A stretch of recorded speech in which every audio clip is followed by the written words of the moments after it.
Hey, welcome to our Windows 7 how-tos, tips, and tricks series here. This one is a little more advanced, and I must warn you before you continue, take no responsibility for how you screw up your computer when you follow these instructions, because sometimes things can go awry when you are changing the size of a partition on your computer. So be prepared for that. Make sure that all of your files are backed up and you have everything squared away before trying to adjust the partition on your PC.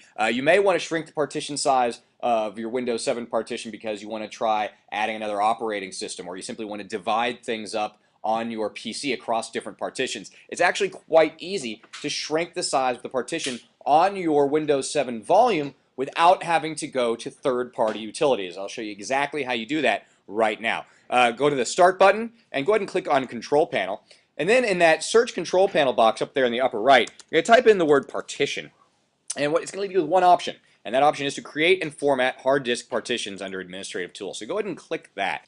Now this is going to bring up the disk management software that is built in to Windows 7. Now up here you see the various volumes that are available to you and the partitions located down here. In order to shrink the partition, it's actually quite simple. Simply right-click on the partition that you want to change the size of, go down to Shrink Volume, and click on Shrink Volume. It's going to very quickly examine that volume to see exactly what the size and information about the partition is, and then it's going to come up with the option to actually shrink the partition. Now, it's going to say the total size before shrink. It's going to give you the size available to shrink. Of course, you may also want to look into defragmenting your hard drive before you do this, because if there is data located elsewhere, it's not going to move that data and won't be able to shrink that volume as far as you want to.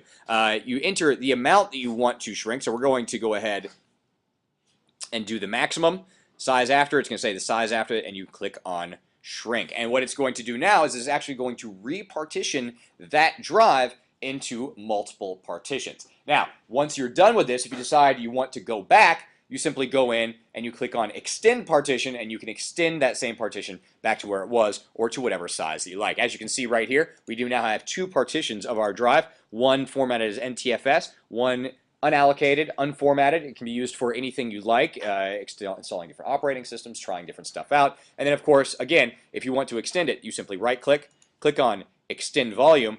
It will bring up the Extend Volume wizard. You can see what you want to extend it to right here.